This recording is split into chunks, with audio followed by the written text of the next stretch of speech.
to be supported by SEIU, AFSCME, PSEA, and AFTPA.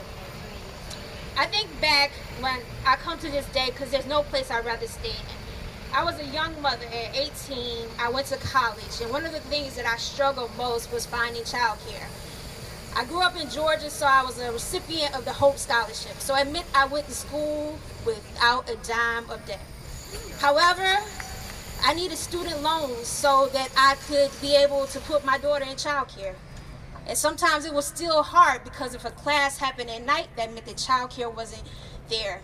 So that meant sometimes she had to come to school with me. She started school at a very early age. And total disclosure, my last year of Spanish, my teacher looked at me and said, "This is your daughter's grade."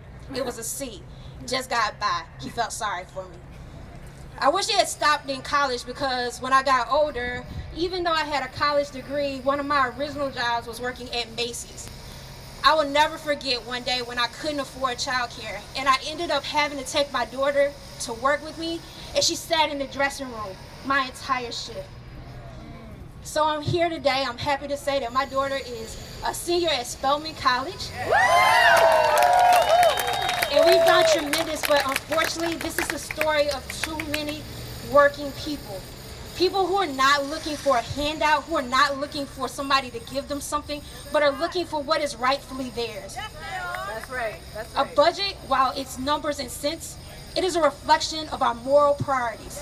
And anyone who is making a budget, whether we're sitting at a kitchen table doing one for our individual families, whether it's for a school, whether it is for a church, or whether it is for the entire Commonwealth, is a reflection of our priorities. Right. We're here today to demand that every elected, because I said it and I mean it, look, we hold people accountable. We are the people. For Our Future is the organization who calls you, texts you, who goes over and over to make sure that you turn out to vote. And so we will remember where you are, where your priorities are. You cannot say that you care about the people of the Commonwealth and not invest in us. That's right. We're demanding that, again, every legislator takes into account, not just, and oftentimes we hear these stories, we talk about people and their moral compass. They talk about the value and the importance of what God means to them.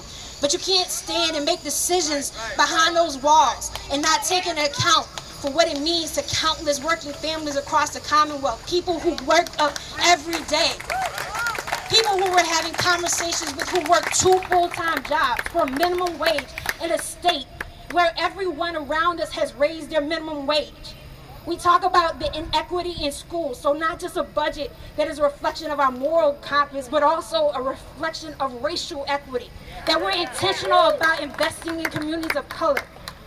So on this day, we ask that, again, that we don't just simply put money in the pockets of those the richest and wealthiest, those who have eluded and have been able to escape by paying their fair share, but we want to make an investment in Pennsylvanians across the Commonwealth. Thank you.